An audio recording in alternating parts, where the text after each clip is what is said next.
다, 이, 런, 건, 루, 알, 아, 야. 해? 싶은 것들까지 모조리 파헤쳐보는 시간. 꼬리에 꼬리를 무는 시사 공, 두, 한, 탕, 꼭, 리, 공. 탕! 야, 갈수록 우리 호흡이 네. 장소팔 공분자다. 맞습니다. 자, 결정장애라는 말 여러분들 들어보셨는지 모르겠어요. 요즘 젊은 세대들은 뭐 워낙 흔하게 사용하는 말이죠. 점심에 내가 마라탕을 때릴까, 부대찌개를 때릴까, 닭갈비를 때릴까, 이런 고민부터 시작해가지고 옷을 살까 말까, 커피 어떤 거 마시지, 크림 올릴까 말까, 치킨 양념치킨 먹을까, 뭐 먹지, 이런 모든 것들을 통칭해서 하는 작은 선택의 순간들까지도 결정장애를 겪는 분들이 참 많죠. 맞습니다. 근데 그게 그 선택 자체가 어려울 수도 있겠지만은, 그러니까 내가 뭘 골랐을 때 다른 사람들이 어떻게 생각할까 때문에 이게 더 딜레이가 되지 않느냐. 눈치를 많이 봐요. 눈치를 요즘에는 눈치를 특히나. 이게 뭐 중요한 결정을 앞두고 혹은 소소한 결정을 앞두고 좀 단호한 편이에요. 우리 상훈 씨는? 저는 어. 2시간 걸려 고민하고 난 결정이랑 어허. 바로 고른 결정이랑 크게 다르지 않을 거라고 생각하기 때문에 아하. 그냥 좀 그래도 빨리빨리 선택하려고 하는 편이에요. 맞아요. 저는 오히려 눈치를 너무 많이 보니까 내가 이거를 망설이는 순간조차도 눈치가 보이는 거예요. 맞아요, 그래서 좀 맞아요. 빨리 결정하는 그런 편인데 어찌됐건 제일 중요한 것은요. 여러분들 뭐 취업을 앞두고 있고 뭐 이직을 앞두고 있건 언제나 자기 자신에 대한 믿음에서 출발한다라는 거 그거 꼭 명심하시길 바랄게요. 맞습니다. 뭘 고를지 모르실 때 저희 꼬리곰탕과 함께하면 될 것 같습니다. 그렇습니다.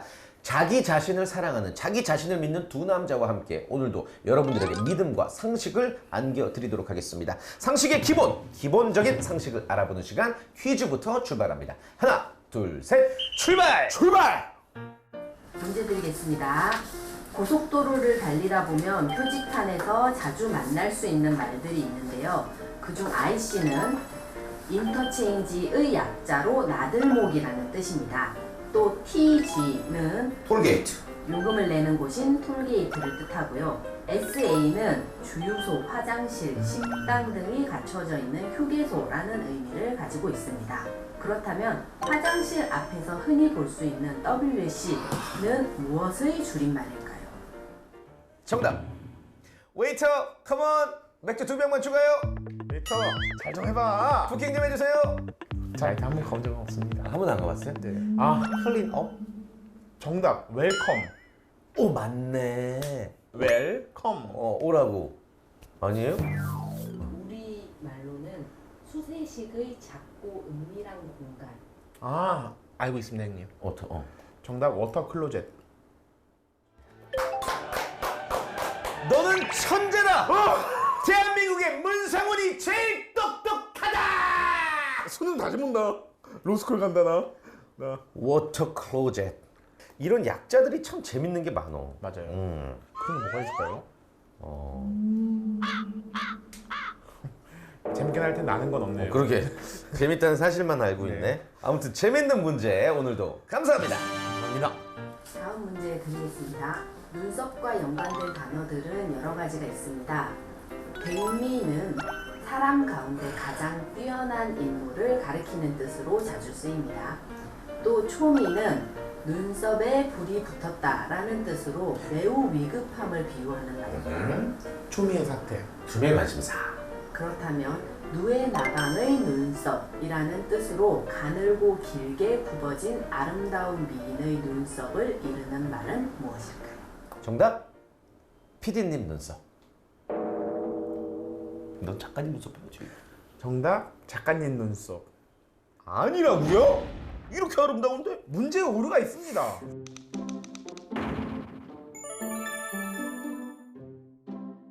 누에 나방. 누에 고치. 그럼 일단 잠이 들어가지. 정답. 잠미. 정답 뻔니. 번데기 눈썹. 세 글자죠. 두 글자예요. 미. 기미. 누에 나방의 눈썹 가늘고 길게 굽어졌어. 실사자 써서 정답. 삼이. 한자어로 이게 뭘 뜻하나요? 누에 나방? 다들 모릅니다. 왜 우리를 자괴감에 빠지게 하고 싶어? 정답. 난 내 이름밖에 한자 못 써. 아미. 야, 아미? 네. 아니 이게 저는 이게 벌레충하고 나아인데 이렇게 합쳐졌을 때 신기하게 변은 음에는 상관하지 않고 그것만이기도 한데 어쨌든 아미 좀 맞춰도 기분 별로 안 좋습니다. BTS 팬클럽 아미인데 기분이 안 좋다. 그렇지 않고요. 아미가 아미 난 아미라는 단어 자체를 사랑해. 아미 난 최근에 이렇게 아름다운 문제도 최고고 이렇게 영어로도 아미지만 한자어로도 아름다운 단어가 있다는 것. 그렇게 역시 아름다우시다. 모든 아미는 최고다. 근데 저는 진짜로 한자는 앞으로도 그렇고 아예 못 맞춰요. 제가 이게 되게 후회되는 부분이거든요. 중학교 때 저는 단순하게 쓰고 외우는 게 너무 싫어서 중학교 1학년 때 바로 포기를 했어요. 그래서 그거를 제가 사실 좀 후회하거든요, 여러분들. 그 순간에 조금의 짜증만 이겨내시면 사회에서 굉장히 풍부한 지식을 자랑할 수 있어요. 저처럼 한자 포기하지 마시고 한자 공부 열심히 하시기 바랍니다. 저는 포기했어요. 다음 문제 드리겠습니다. 이것은 미국 프로 야구단 오클랜드 애슬레틱스의 운영 방침을 가리키는 말인데요. 홈런이나 타율이 높은 타자보다 출루율이 높은 타자가 득점의 확률이 높다고 판단하는 이론입니다.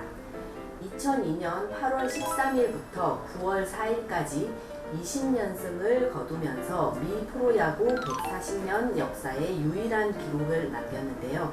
이후 주목할 만한 경영 기법으로 널리 알려진 이것은 무엇일까요? 매덕스 기법. 오 아니야? 그렉 매덕스가 유명한 선수 아니야? 그러니까 이게 지금 핵심이야. 홈런이나 타율보다 출루율이 중요하다는 거 아니야? 정답. 잔잔바리 기법. 잔바리 신바람 야구 기법. 영어죠? 영어. 예, 2003년에 동명의 책이 나왔고요. 2011년에 영화로도 나왔습니다. 2011년? 네 야구형은 몇 개 없습니다. 정답 머니볼 기법. 맞다. 야, 너 진짜 대박이다. 미쳤어. 나 로스쿨 간다. 야, 진짜. 야, 너 천재야. 진짜. 아닙니다. 야, 내가 본 사람 중에 네가 제일 천재야. 아니에요. 예를 들면 100만 달러를 받는 홈런 타자를 한 명 영입하는 것보다 20만 달러를 들이고 아주 출루를 하는 그런 출루를 많이 시키는 것으로. 이걸 머니볼 기법이라고 하는구나. 우리 한국 직업방송도 고가의 MC를 쓰는 것보다 저는 완벽한 1번 타자 자신 있습니다. 홈런도 치고 안타도 치겠습니다. 그리고 4번 타자지. 저요? 응. 몸만 보면 아시지 않습니까? 완벽한 4번 타자입니다. 무조건 안 뜹니다. 안 뛰어. 걸어갈 겁니다. 걸어가. 이제 나머지 두 문제. 형이 어떻게 힘 좀 내볼까 이번에? 예. 오케이. 네 번째 거, 다섯 번째 거 내가 한번 맞춰볼게요. 주세요. 이것은 이른바 덤 마케팅이 생겨난 이유이기도 합니다.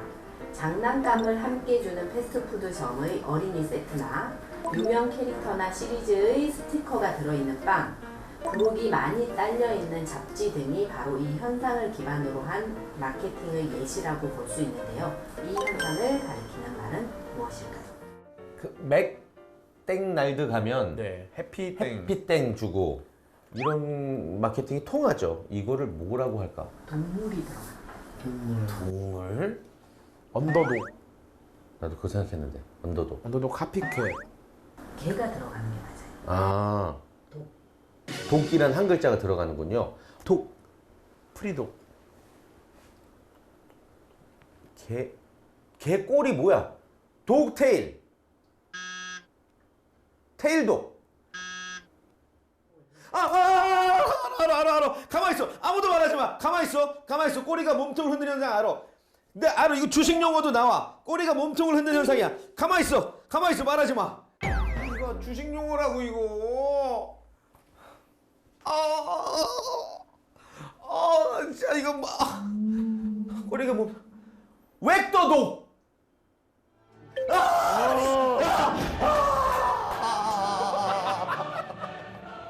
맥도독이에요? 웩도독. 여기 어딘가에 있는 걸 이게 꺼내는 게 나온다. 꺼내는 게 진짜 나온다. 정말 대단하십니다. 웩도독. 꼬리가 몸통을 흔든다는 뜻으로 주식 용어로서는 선물 시장이 현물 시장을 흔든다는 뜻이 있었잖아요. 마케팅 용어로는 본 제품보다 덤이 구매 이후에 더 큰 비중을 차지하는 현상.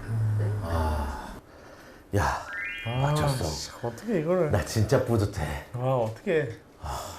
물론 힌트가 없었으면 못 맞췄겠지만 그래도 일상의 용어들을 지나치지 않는다라는 거 이게 중요하네. 파이팅하자. 자, 훗.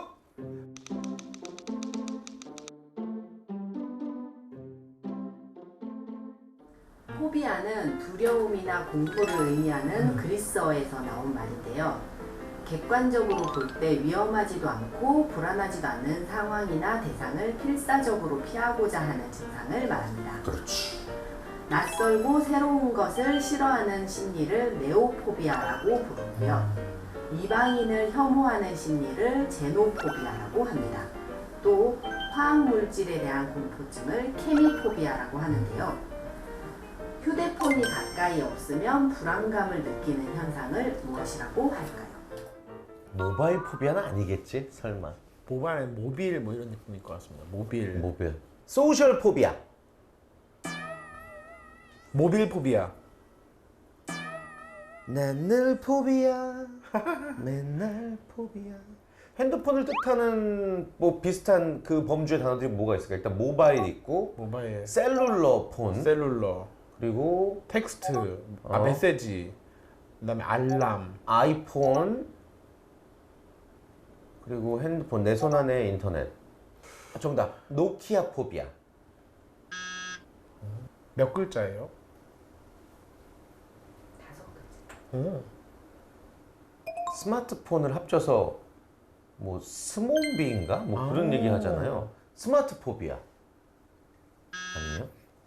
이게 저거지. 큰일 보러 화장실 갔는데 핸드폰이 없어요. 괴롭잖아. 그거가 아주 극대화된 상황이지. 맞아요. 접근을 지금 잘 못하고 계시는데 공포증은 이것에 대한 공포증이잖아요. 네. 그렇지. 핸드폰이 없는 상황에. 요건 것 같습니다. 노모포비아. 네, 맞아요. 그렇지. 노모포비아. 노모포비아. 그러네. 살짝 생각을 잘못했네. 노모포비아. 이게 없는 거. 노 모바일 포비아, 노모포비아. 항상 집에 있는 나이 드신 어머님 잘 챙겨야 된다. 노모들을 챙겨야 맞아요. 된다. 이런 증상이 있어요? 우리 상훈이도? 좀 있는 것 같아요. 저는 되게 심각해요. 자다가도 수십 번을 깨서 핸드폰을 보고 네, 자꾸 다른 정보를 막 보려고 그러고. 맞아요. 이게 잠들기 직전까지 보다가 잠들고 눈 뜨자마자 또 보고 이러니까 맞아요. 눈도 나빠지고. 무서운 것 같아요.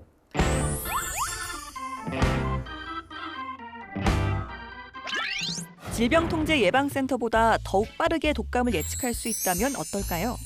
구글의 엔지니어였던 제러미 긴즈버그는 구글 빅데이터에서 높은 상관관계를 지닌 데이터를 찾았습니다. 사람들이 구글 검색창에 감기 관련 증상을 검색하는 빈도를 파악하면 독감 발병률을 상당히 정확하게 측정할 수 있다는 거죠. 구글은 그 이후 독감 트렌드 서비스를 제공, 질병통제예방센터보다 2주 정도 더 빨리 독감의 확산 경로를 예측해냈습니다. 바로 여기에 빅데이터가 사용됩니다. 여기저기서 너무도 많이 들리는 말 빅데이터. 도대체 빅데이터란 무엇일까요? 포털에서 빅데이터를 검색하면 기존 데이터보다 너무 방대해 기존의 방법이나 도구로 수집, 저장, 분석 등이 어려운 데이터라는 정의가 나옵니다. 1분 동안 구글에서는 200만 건의 검색, 유튜브에서는 72시간의 비디오, 트위터에서는 27만 건의 트윗이 생성된다고 하는데요. 컴퓨터나 스마트폰 사용의 증가로 디지털 환경이 조성되면서 사용되는 정보의 양과 규모가 엄청나게 증가했다는 걸 알 수 있죠. 그러나 빅데이터를 단순히 크다와 데이터의 합성어로만 볼 수는 없을 것 같습니다. 과학 전문지 네이처는 향후 10년 안에 세상을 바꿀 가장 중요한 기술로 빅데이터를 선정했고, 미국의 시장조사기관 가트너는 경쟁력을 좌우하는 21세기 원유라고 표현하기도 했는데요. 그 방대한 데이터들을 모으고 분석하다 보면 상관관계에 있는 예측도 가능하다는 뜻입니다. 대량의 비정형 데이터에 담긴 사람들의 생각과 필요를 읽어낸다면 실로 그 힘이 엄청나게 커지는 거죠. 날씨에 따라 먹고 싶은 음식이 달랐던 경험은 누구에게나 있을 듯한데요. 국내 대표 베이커리 전문 매장은 5년간 169개 지역의 일별 매출과 기상자료를 통계기법으로 지수한 날씨 판매 지수를 활용했는데요. 판매량을 예측하고 주문량을 조절할 수 있어 영업이익은 더욱 늘었다고 합니다. 또 서울시는 심야 시간 강남과 홍대 등 일부 지역에서 통화량이 급증한다는 사실을 깨닫고 데이터 30억 건을 분석해 심야에 사람들이 많이 이용할 수 있는 적절한 노선을 찾아 올빼미 버스라는 성공적인 프로젝트를 실행시켰죠. 정보를 가진 자가 권력을 가진 자다. 이는 미래학자 엘빈 토플러가 한 말인데요. 만약 지금 엘빈 토플러가 살아있다면 정보를 분석하는 능력을 가진 자가 권력을 가진 자다라고 이야기하지 않을까 싶네요. 인터넷만 켜면 수많은 정보에 접근할 수 있는 지금 누구나 가진 구슬을 갖는 사람이 아니라 그 구슬을 깨어 보배를 만드는 사람이 진정한 권력자가 되겠죠. 빅데이터는 세상을 뒤바꿀 만병통치약이 아니라 의미 있는 일을 위한 도구의 하나라는 사실을 꼭 기억해야겠습니다. 자, 전문가와 함께하는 딥 러닝 시간. 오늘도 꼬리에 꼬리를 무는 질문 이어가 보겠습니다. 오늘의 전문가 소개합니다. 안녕하세요. 네, 안녕하세요. 안녕하세요.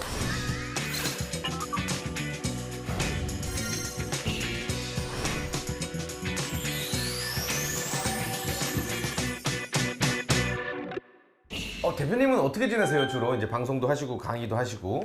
저는 예. 치과에서 책을 많이 봅니다. 뭔가 자신이 부끄러워지네.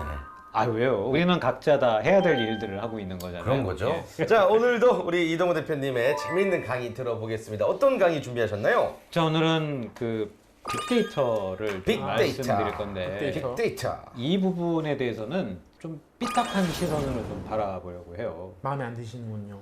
아니요, 마음에 안 드는 건 아니에요. 예를 들면 그 넷플릭스에 네. 하우스 오브 카드라고 유명했었잖아요. 네, 네. 예, 케빈 스페이시가 나왔고, 맞습니다. 네. 그리고 베이비 핀처. 데이비 핀처. 제목도 원래는 영국에서 하우스 오브 카드라는 그 제목이 있었어요. 드라마 제목이.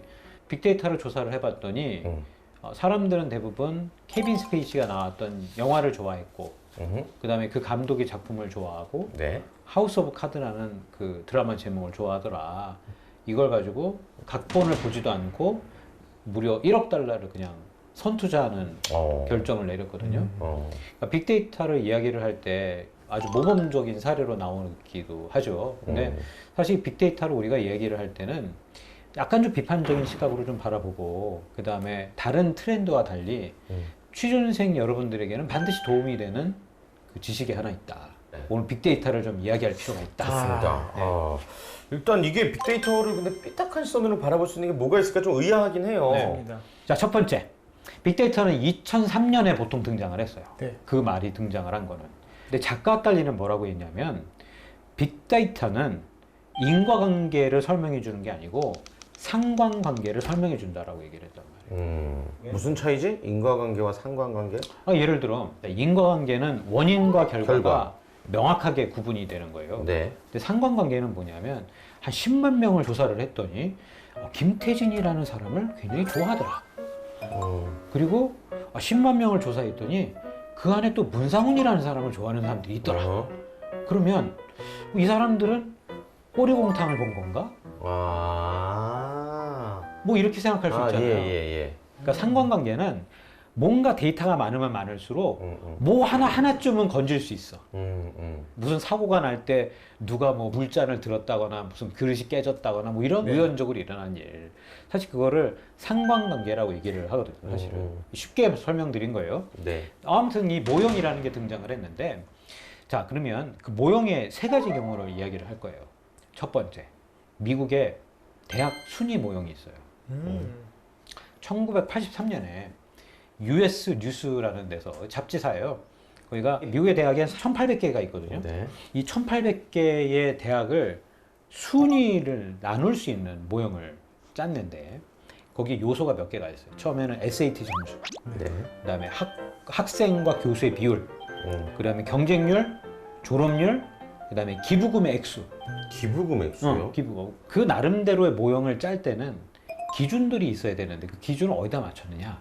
하버드, 프린스턴, 스탠포드, 예일과 같은 누구나 다 이 정도 대학이면 훌륭한 대학 아니야? 라고 사람들이 생각하는 그런 대학에서 요소를 뽑아가지고 네. 요소를 나열한 뒤에 다른 대학의 순위를 매긴 거예요. 그러면 하버드, 프린스턴, 스탠포드, 예일과 같은 경우가 이미 상위권으로 포지션이 나오겠죠. 네. 그리고 나머지가 이렇게 쭉 떨어지겠죠, 그죠? 네. 그러니까 사람들은 대학 순위 모형은 제대로 만들어졌겠구나 라고 생각하겠죠. 네. 이 앞에 그 순위를 조작할 수 있는 데이터를 일부러 조작을 많이 해버리면 경쟁률을 많이 높인다던가. 근데 그 경쟁률이라는 게 사실은 너무 똑똑하지 않은 학생들이 들어왔는데도 경쟁률만 높아진 거예요. 광고를 많이 해가지고. 그렇게 되면 좋은 대학으로 선정될까 안 될까요? 되겠죠. 되겠죠. 이 모형이 되겠죠. 예. 그러면 이 모형을 만든 것 자체가 좋은 건가요? 안 좋은 건가요? 안 좋은 거라고 볼 수 있겠죠. 긍정적인 의도를 했지만 사실은 안 좋게 된 거죠. 이상한 줄 세우기가 돼버렸네. 그렇죠. 네. 빅데이터의 전형적인 실수예요. 두 번째, 이번에는 범죄. 범죄. 예전에 그 마이너리티 리포트라는 영화 본 적 있죠? 네. 범죄 예측 프로그램. 네. 그거 실제로 지금 가동 중이에요. 뉴욕에는 뉴욕에는 컴스탯이라고 하는 프로그램이 있고요. 필라델피아에는 헌치랩, 그다음에 LA에는 프레드폴. 예, 이런 프로그램들이 지금 가동되고 있어요. 사실은 이 범죄 가능성 예측 프로그램인데, 그러면 이 범죄 예측 프로그램이 주시하고 있는 지역이 어딜까? 좀 슬럼 네. 그런 데들이겠죠. 네. 그리고 그 안에서 경범죄가 많이 일어나는 그 지역이라면 우범 지역이라고 할 수 있겠죠. 그러면 경범죄가 많이 일어난다고 살인 사건 같은 강력 사건이 일어나나요? 그 상관관계를 알 수가 없죠. 상관관계는 알 수 없단 모르죠, 말이에요. 그렇죠. 알 수 없단 말이에요. 네. 그런데 이 예측 프로그램들은 빈곤층을 정조준하고 거기에서 범죄가 일어날 가능성이 더 높다 때문에 경찰차도 더 많이 배치를 하고 시간대와 장소가 빈도가 높은 지역에는 더 많이 배치를 하는 거예요. 그러면 경범죄로 들어가는 사람들이 있겠죠. 네. 그렇죠. 근데 그 사람들은 원래 정말 경미한 범죄인데 범죄자로 분류가 되면서 징역살이를 할 수밖에 없는 상황이 또 이루어지는 거예요. 그렇게 나오게 되면 그 사람은 더 범죄자가 될 가능성이 있죠. 네. 그죠? 그러면 범죄와의 전쟁을 선포하는 이 데이터 모형이 궁극적으로 좋은 건가요? 나쁜 건가요? 나쁜 것 같은데요. 나쁜 것 같아요. 좋다고만은 할 수 없는 거예요. 맞습니다. 자, 그러면 세 번째, 이게 중요해요. 인적성 검사. 인적성 검사가 제대로 맞아요? 어떻게 생각해요? 아니 제 지난 주말에 만난 친구 한 명이 자기 인적성 검사 시험을 봤는데 왜? 화장품 회사라고 음. 하더라고요. 근데 인적성 시험 문제 중에 순발력 테스트라고 노트북 스페이스바를 몇 번 안에 몇 번 눌러야 된다는 것도 있다고. 진짜요? 그리고 인적성인데? 네. 그리고 뭐 초록색 버튼이 옛날에 나오면은 오락실에서 뭐 그런 게 그게 있었는데 막. 이게 변별력을 위해서 말도 말도 안 되는 문제들이 점점 많아지는데 네. 인적성도 그런 맥락이 아닐까 싶습니다. 그렇죠.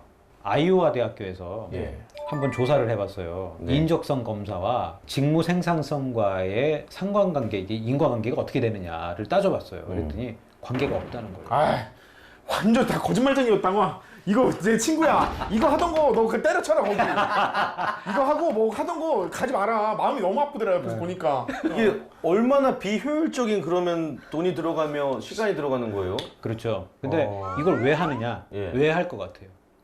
기업 입장에서는 예를 들면 구글에는 매년 200만 장의 이력서가 들어오거든요. 네. 직원이 5만 명밖에 안 되는데 200만 장이 들어오고 전 세계 유명한 회사들은 아마 다 그런 형국일 거예요. 그러면 내부에서 그런 이력서들을 검토를 할 수 있는 방법이 없잖아요. 그리고 사람을 빠르게 걸러내야 되잖아요. 네. 그죠? 결함이 있다는 것을 그들도 알아요. 네. 그럼에도 불구하고 빅데이터는 없어지지 않는다는 거예요. 세상은 너무나 사람이 많아졌고 그 다음에 그 많은 사람들을 어떻게든 구분을 하고 분류를 하고 그 안에서의 인과관계는 모를지언정 상관관계는 적어도 파악을 해보자 라고 해서 빅데이터를 돌리게 되는 거예요. 그렇다면 우리는 이런 부분을 들어보면서는 이 문제가 이러면 좀 그만둬야 되는 거 아닌가 이렇게 생각할 수 있지만 몇 권의 책을 보면 절대 그렇지 않아요. 인간은 효율성을 따지기 때문에 무시될 수 있는 시장이 있다 하더라도 또는 사람들이 있다 하더라도 그냥 그쪽으로 계속 갈 수밖에 없게 되는 현상들이 존재한다는 거죠. 아무튼 우리는 너무나 많은 인구 속에 살고 있어요. 너무나 많기 때문에 빅데이터의 그냥 작은 존재 하나일 뿐이잖아요.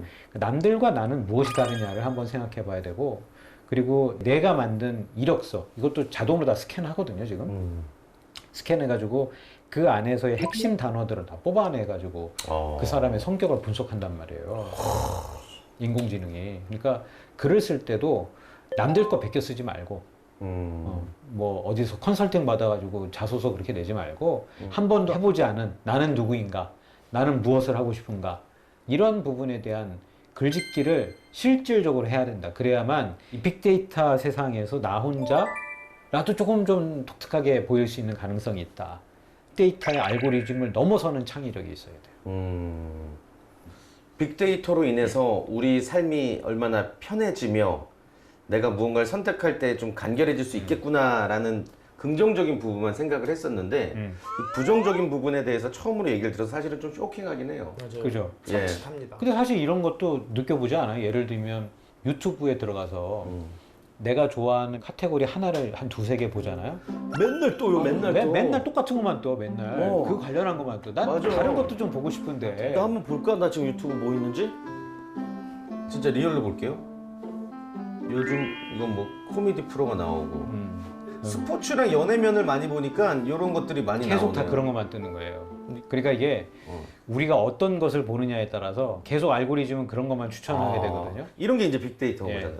그러니까 아무튼 이런 게 되게 내 모든 개인 정보가 다 까발려진다는 생각도 들고 막 그래요. 예, 그러니까 그 사람은 어떤 사람이냐에 대한 게 그 사람이 본 거, 즐긴 거, 뭐 이런 것들 검색한 것들이 쫙 뜨게 되겠죠. 취업 준비생들은 뭐 자소서를 비롯해서 뭐 빅데이터 속에서의 굿데이터를 찾으려기보다 나만의 무언가를 찾아라라는 말씀이신 거죠. 맞아요. 내가 만약에 예. 뭔가를 냈는데 누가 쓴 거를 베껴가지고 이렇게 냈다 하더라도 핵심 단어가 겹치게 되잖아요. 그러면 아 얘와 얘는 베껴 썼네, 누군가는 베껴 썼겠네 하고서 둘 다 떨어지겠죠. AI가 그렇게 걸러내겠죠. 제가 한번 깔끔하게 정리해 보겠습니다. 오케이. 정리. 큐! 네. 빅데이터 시대. 굿데이터는 마이데이터이다.